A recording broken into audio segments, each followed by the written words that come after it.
Hello everyone. Welcome to Gyan Vidya Academy. I am Sweksha Dikshit and today I'll teach you about cells. Cell the unit of life. ठीक है, क्या होते हैं sales और कहाँ पे प्रेजेंट होते हैं सेल्स?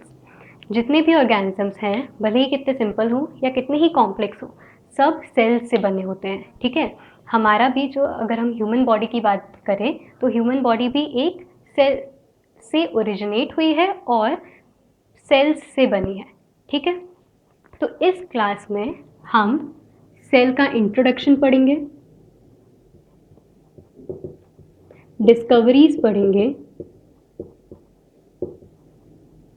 यूनिसेल्युलर और मल्टीसेल्युलर ऑर्गेनिजम्स के बारे में देखेंगे. ठीक है, उनके एग्जाम्पल्स ये क्या होते हैं वो डिस्कस करेंगे. ठीक है, फिर नेक्स्ट जो क्लासेस आएंगी उसमें हम करेंगे प्लाज्मा मेम्ब्रेन, सेल वॉल, फिर हम न्यूक्लियस पढ़ेंगे, साइटोप्लाज्म करेंगे और साइटोप्लाज्म में जितने भी सेल ऑर्गेनल्स होते हैं उनको एक एक करके डिटेल में पढ़ेंगे. ठीक है, और लास्ट में हम पढ़ेंगे सेल डिवीजन के बारे में. ठीक है, चलो तो let us start. First of all let us see कि सेल्स डिस्कवर किए किसने. तो there was a scientist name Robert Hooke. ठीक है, रॉबर्ट हुक नाम के एक साइंटिस्ट थे जिन्होंने 1665 में कॉर्क के एक थिन स्लाइस को माइक्रोस्कोप के अंडर ऑब्जर्व किया. तो जब उन्होंने माइक्रोस्कोप में कॉर्क को एग्जामिन किया तो उनको कुछ ऐसे एम्प्टी रूम्स मिले. ठीक है, जिनका शेप था हनीकॉम्ब के स्ट्रक्चर के जैसा. तो रॉबर्ट हुक ने इन एम्प्टी रूम को नाम दिया सेल. ठीक है, तो रॉबर्ट हुक ने सबसे पहले सेल को डिस्कवर किया था. उससे पहले हमें नहीं पता था कि हमारी जो ह्यूमन बॉडी है या फिर कोई भी ऑर्गेनिज्म है वो किस चीज़ से बना है. ठीक है, तो Robert hook was the first scientist जिन्होंने बोला कि जिन्होंने डिस्कवर किया कि जो स्ट्रक्चर्स हैं, जैसे प्लांट का जो स्ट्रक्चर है कॉर्क, उसमें सेल्स हैं. ठीक है, अब सेल का बेसिक स्ट्रक्चर देख लेते हैं एक बार. 3 मेजर जो कंपोनेंट्स होते हैं सेल के अंदर वो देखते हैं. तो सेल के बाहर एक आउटर कवरिंग होती है जिसे हम प्लाज्मा मेम्ब्रेन बोलते हैं. ठीक है, सेल के बीच में न्यूक्लियस होता है. न्यूक्लियस होता है जो सेल्स की पूरी एक्टिविटी को कंट्रोल करता है. ठीक है, एक कंट्रोल रूम जैसा हो गया. और न्यूक्लियस के बाहर जो फ्लूइड कंटेंट होता है दैट इज साइटोप्लाज्म. साइटोप्लाज्म. ठीक है, तो ये 3 मेजर कंपोनेंट्स है सेल के: न्यूक्लियस, प्लाज्मा मेम्ब्रेन और साइटोप्लाज्म. तो रॉबर्ट हुक ने जो सेल्स डिस्कवर किए थे ना, उसमें लिविंग कंटेंट नहीं था, वो डेड सेल्स थे. ठीक है, तो डेड सेल्स का मतलब क्या होता है? ये जो साइटोप्लाज्म है, साइटोप्लाज्म और न्यूक्लियस को अगर हम एक साथ कंसिडर करें, साइटोप्लाज्म और न्यूक्लियस को अगर हम एक साथ कंसिडर करते हैं तो वी कॉल इट प्रोटोप्लाज्म. ठीक है, हम उसको प्रोटोप्लाज्म बोलते हैं. तो protoplasm is the living content of the cell. Living content मतलब जितने भी केमिकल रिएक्शंस है, जितनी भी एक्टिविटीज है, वो कहाँ पे हो रही है? न्यूक्लियस और साइटोप्लाज्म के अंदर हो रही है. ठीक है, इसलिए it is called the living content of the cells. तो रॉबर्ट हुक ने जो सेल्स देखे थे उसमें ये लिविंग कंटेंट नहीं था. उन्होंने जो सेल्स ऑब्जर्व किए वो एम्प्टी थे, अंदर से खाली थे, सिर्फ एक वॉल थी बाहर, इसलिए वो डेड सेल्स थे. ठीक है, कॉर्क कहाँ से बनता है? ये जो ट्री है, ट्री की जो आउटर लेयर होती है ना, जिसको हम खाल बोलते हैं, दैट इज बार्क, और उसी से कॉर्क बनाते हैं. ठीक है, तो रॉबर्ट हुक ने 1665 में सेल्स को डिस्कवर किया. Now let us quickly see few more discoveries related to cell. ठीक है, फिर एंटनी वॉन लिवनहुक ने Antony van Leeuwenhoek in 1674 discovered living cells. Living cells उन्होंने देखे थे पॉन्ड वाटर में से, ठीक है। तो डेड सेल्स का पूछे तो रॉबर्ट हुक, नॉर्मली अगर सेल्स भी पूछे तो रॉबर्ट हुक, क्योंकि सबसे पहले तो सेल्स को रॉबर्ट हुक ने ही देखा था, भले ही वो डेड थे। फिर लिविंग सेल्स का स्पेसिफिक पूछा जाए तो Antony van Leeuwenhoek. Then there was a scientist named Robert Brown, जिन्होंने न्यूक्लियस डिस्कवर किया in 1831। पुरकिंजे discovered protoplasm. Schleiden and Schwann in 1839 gave cell theory, ठीक है। स्क्लाइडन और श्वान ने सेल थियोरी दी 1839 में। तो स्क्लाइडन ने 1838 में कहा था कि जितने भी प्लांट्स हैं, ही वॉज अ बॉटनिस्ट, ठीक है। बॉटनिस्ट मतलब जो प्लांट्स को स्टडी करते हैं, ही वॉज अ बॉटनिस्ट, और उन्होंने 1838 में बोला कि जितने भी प्लांट्स हैं वो सब सेल से बने हुए हैं। देन श्वान, अ zoologist, stated that all animals are made up of cells, ठीक है। श्वान ने एक साल बाद 1839 में कहा कि जितने भी एनिमल्स हैं वो सब सेल से बने हैं। तो इन दोनों ने मिलके सेल थियोरी दी, ठीक है। तो सेल थियोरी के पोस्टुलेट्स क्या थे? सेल थियोरी के postulates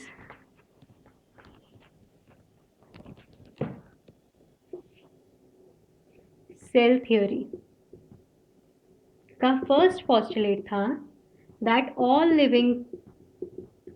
living things or all living organisms are made up of cells.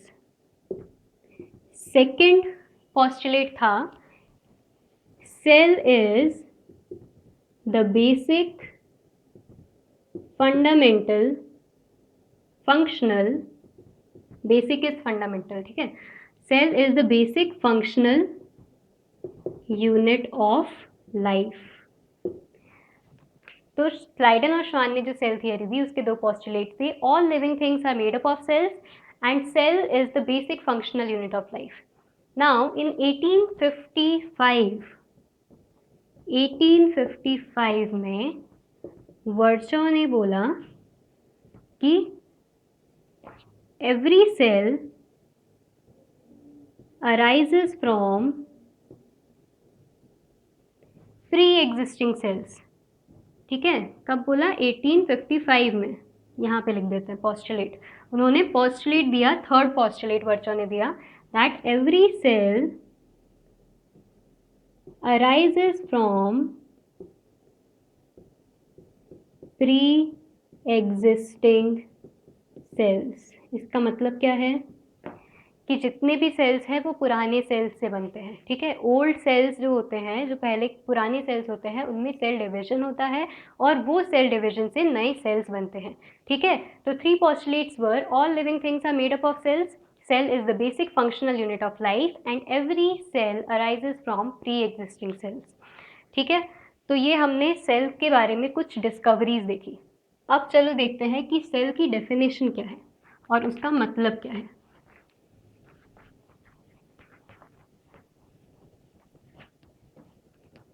तो बच्चों, सेल की डेफिनेशन है, cell is the basic structural and functional unit of life, ठीक है। Cell is the basic structural and functional unit of life. तो structural unit of life का मतलब क्या है? इसमें दो चीज़ें इंपॉर्टेंट है, एक तो स्ट्रक्चरल यूनिट ऑफ लाइफ और दूसरा फंक्शनल यूनिट ऑफ लाइफ। तो स्ट्रक्चरल यूनिट ऑफ लाइफ का मतलब क्या है कि जितने भी ऑर्गेनिजम्स हैं दुनिया में, जितने भी ऑर्गेनिजम्स हैं, जितने भी ऑर्गेनिजम्स के पार्ट्स हैं, वो सब सेल से बने हैं, एक एग्जाम्पल ले लेते हैं, ह्यूमन बॉडी का एग्जाम्पल लेते हैं। ह्यूमन बॉडी में जितने भी ऑर्गन्स हैं वो सब सेल से बने हैं, ठीक है। देखो सेल्स, बहुत सारे सेल्स मिलकर बनाते हैं टिश्यू, बहुत सारे सेल्स मिलकर बनाते हैं टिश्यू, टिश्यूज मिलकर बनाते हैं ऑर्गन्स, ऑर्गन्स मिलकर बनाते हैं ऑर्गन सिस्टम, और ऑर्गन सिस्टम से ही पूरा बनता है हमारा ऑर्गेनिज्म, ठीक है। तो जितने भी ऑर्गेनिजम्स हैं दुनिया में वो सब के सब किससे बने हुए हैं, सेल से बने हुए हैं, ठीक है। इसलिए सेल को स्ट्रक्चरल यूनिट ऑफ लाइफ कहा गया है। फंक्शनल यूनिट ऑफ लाइफ क्यों कहा गया है, देखो जितने भी बेसिक लाइफ प्रोसेसेस हैं, फॉर एग्जांपल डाइजेशन, है ना, मूवमेंट और रेस्पिरेशन, एक्सक्रीशन, ठीक है, जितने भी प्रोसेसेस हैं ये सब के सब एक सिंगल सेल कैरी कर सकता है, ठीक है। एक सिंगल सेल भी ये सारे के सारे फंक्शंस कैरी कर सकता है। और मल्टी सेलुलर ऑर्गेनिजम्स में, मतलब जैसे ह्यूमन बींग्स, हमारे अंदर सिर्फ एक सेल नहीं है ना, हमारे अंदर बहुत सारे सेल्स हैं जो कि मिल के पूरा ऑर्गेनिज्म बना रहे हैं। तो मल्टी सेलुलर ऑर्गेनिजम्स के केसेस में different different cells organise and they similar cells come together, they perform a specific function, ठीक है। इसलिए सेल को फंक्शनल यूनिट ऑफ लाइफ कहा गया है। Therefore, cell is the basic structural and functional unit of life, ठीक है, समझ आया। चलो नेक्स्ट हम पढ़ते हैं कि यूनिसेल्युलर और मल्टीसेल्युलर ऑर्गेनिजम्स होते क्या हैं, ठीक है। यूनिसेल्युलर और मल्टीसेल्युलर ऑर्गेनिजम्स क्या होते हैं, तो देखो नाम से पता चल रहा है कि यूनिसेल्युलर ऑर्गेनिजम्स जो होंगे वो सिर्फ एक सेल से बने होंगे, ठीक है। यूनिसेल्युलर, यूनि मतलब वन, ठीक है, यूनिसेल्युलर ऑर्गेनिजम्स। तो unicellular organisms are made up of single cell, single celled, ठीक है। फिर दूसरे आते हैं multi cellular. Multi cellular organisms क्या होते हैं, they are made up of many cells, ठीक है, made up of many cells, ठीक है। तो यूनिसेल्युलर के कुछ एग्जांपल्स देख लेते हैं, बैक्टीरिया, क्लेमाइडोमोनास, फिर पैरामीशियम, अमीबा, अमीबा तो सुना ही होगा आप लोगों ने, अमीबा हो गया, और ईस्ट, ठीक है। ये सब, ये जितने भी ऑर्गेनिजम्स हैं उनकी बॉडी में सिर्फ एक ही सेल है, ठीक है, उनका पूरा बॉडी ही सेल है। मल्टी सेलुलर के एग्जांपल्स देख लेते हैं, प्लांट्स हो गया, एनिमल्स हो गए, ठीक है, ह्यूमन बीइंग्स हो गए, ये सब क्या है, these are multi cellular organisms, ठीक है। अभी देखो एक टर्म है division of labour. Unicellular organisms में तो हमको पता है कि एक ही सेल है पूरी बॉडी में, तो एक ही सेल के ऊपर पूरी रिस्पॉन्सिबिलिटी है कि उसको रेस्पिरेशन भी करना है, उसको मेटाबॉलिज्म भी करना है, उसको एक्सक्रीशन भी करना है, उसको मूवमेंट भी करना है, ठीक है। तो सारे के सारे सेल्स, जो इम्पॉर्टेंट लाइफ प्रोसेसेस हैं वो एक सिंगल सेल को ही पूरे निभाने हैं। तो यूनिसेलुलर ऑर्गेनिजम्स में डिविजन ऑफ लेबर नहीं होता, पर मल्टी सेलुलर ऑर्गेनिजम्स में डिविजन ऑफ लेबर होता है। क्या होता है, डिविजन ऑफ लेबर। अब ये डिविजन ऑफ लेबर होता क्या है, देखो मल्टी सेलुलर ऑर्गेनिजम्स में क्या होता है कि बहुत सारे सेल्स, जो सिमिलर सेल्स होते हैं ना, वो एक साथ आ जाते हैं और वो एक पर्टिकुलर फंक्शन परफॉर्म करते हैं। फॉर एग्जाम्पल हमारे हार्ट के जो सेल्स हैं उनका एक पर्टिकुलर फंक्शन है कि उनको रिदमिक रिलैक्सेशन और कॉन्ट्रैक्शन करना है, बीट करना है ना, हार्ट बीट होगा तभी तो हमारा ब्लड पंप होगा, ठीक है। वैसे ही जो स्टमक के सेल्स हैं उनका फंक्शन है कि डाइजेशन परफॉर्म करना है, लंग्स के सेल का फंक्शन है कि रेस्पिरेशन परफॉर्म करना है, ठीक है। तो जितने भी सेल्स हैं, ठीक है, डिफरेंट सेल्स एक साथ आकर different different cells as in जो अलग अलग सेल्स है वो अलग अलग हो गए, तो सिमिलर सिमिलर सेल्स एक साथ आ गए। सिमिलर सिमिलर सेल्स एक साथ आके एक पर्टिकुलर फंक्शन परफॉर्म कर रहे हैं बॉडी में, ठीक है। इसीलिए जो बॉडी का फंक्शन है वो बहुत स्मूथली फंक्शन कर रहा है, ठीक है। मल्टी सेलुलर ऑर्गेनिज्म जो होते हैं बहुत कॉम्प्लेक्स होते हैं, तो एक ही सेल सारे फंक्शंस परफॉर्म नहीं कर सकता, तो इसलिए मल्टी सेलुलर ऑर्गेनिजम्स में डिविजन ऑफ लेबर होता है। सम सेल्स कम टुगेदर, ठीक है, group of similar cells, some cells की जगह हम लिख देते हैं similar cells. Similar cells come together and perform a specific function, ठीक है। For example, heart pumps blood, heart cells help in pumping blood, ठीक है। Heart cells help in pumping blood. एक और एग्जाम्पल देख लेते हैं, stomach cells help in digestion, ठीक है। इसका ये हो गया डिविजन ऑफ लेबर, है समझ में। देखो अभी ये जो यूनिसेलुलर ऑर्गेनिजम्स होते हैं ना, मैंने बताया कि इनको सारे फंक्शंस एक ही साथ परफॉर्म करने, पर अगर हम एक आप आगे जाके पढ़ोगे प्रोकैरियोटिक और यूकैरियोटिक ऑर्गेनिजम्स के बारे में, ठीक है। तो यूकैरियोटिक सेल्स जो होते हैं उनके साइटोप्लाज्म में, इसको हम डिटेल में थोड़ा आगे आगे की क्लासेस में और पढ़ेंगे तो आपको ज़्यादा क्लियर समझ में आएगा, ठीक है। तो जो साइटोप्लाज्म होता है उसमें अलग अलग सेल ऑर्गेनल्स होते हैं, ठीक है। जो साइटोप्लाज्म होता है उसमें अलग अलग सेल ऑर्गेनल्स होते हैं, तो ये जो सेल ऑर्गेनल्स होते हैं हर एक सेल ऑर्गेनल का अलग अलग फंक्शंस होते हैं, ठीक है।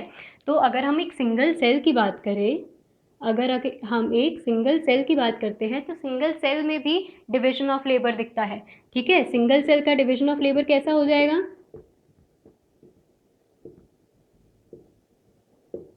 सिंगल सेल में अलग अलग cell organelles, each cell organelle performs a specific function, ठीक है। तो ये सेल ऑर्गेनल्स क्या क्या होते हैं, कुछ एक होता है माइटोकॉन्ड्रिया, ठीक है। माइटोकॉन्ड्रिया का फंक्शन होता है एनर्जी प्रोड्यूस करना, एनर्जी प्रोडक्शन, ठीक है। तो एक सेल में भी क्या हो रहा है, एक सिंगल सेल में भी अलग अलग cell organelles specific function perform कर रहे हैं, इसलिए जो फंक्शनिंग है सेल की वो बहुत ही ज़्यादा स्मूथ हो जाती है, ठीक है। तो जो एफिशिएंसी है वर्क की वो बढ़ जाती है। ओके, समझ आया आपको। आज हमने पढ़ा यूनिसेलुलर मल्टीसेलुलर के ऑर्गेनिजम्स क्या होते हैं उनके बारे में, फिर हमने देखा कि क्या कितनी डिस्कवरीज हुई सेल से रिलेटेड, वो सब हमने पढ़ी, ठीक है। नेक्स्ट क्लास में हम पढ़ेंगे कि प्लाज्मा मेम्ब्रेन क्या होती है और सेल वॉल क्या होती है, ठीक है। एक ओवरव्यू देख लेते हैं कि हम आगे वाली आने वाली जो क्लासेस है उसमें क्या क्या पढ़ने वाले हैं। हम पढ़ेंगे प्लाज्मा मेम्ब्रेन के बारे में, ठीक है। फिर हम पढ़ेंगे सेल वॉल, देन वील सी न्यूक्लियस, उसके बाद हम पढ़ेंगे साइटोप्लाज्म, और साइटोप्लाज्म के बाद सारे सेल ऑर्गेनल्स देखेंगे। सेल ऑर्गेनल्स, सेल ऑर्गेनल्स कितने हैं, एक हो गया हमारा एंडोप्लाज्मिक रेटिकुलम,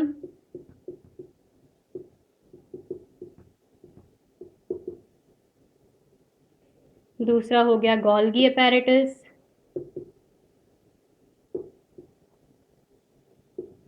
तीसरा हो गया लाइसोसोम, फिर माइटोकॉन्ड्रिया,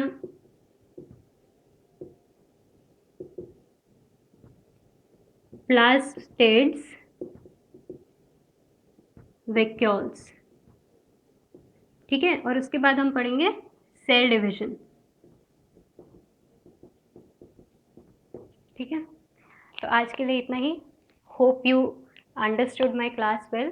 थैंक यू।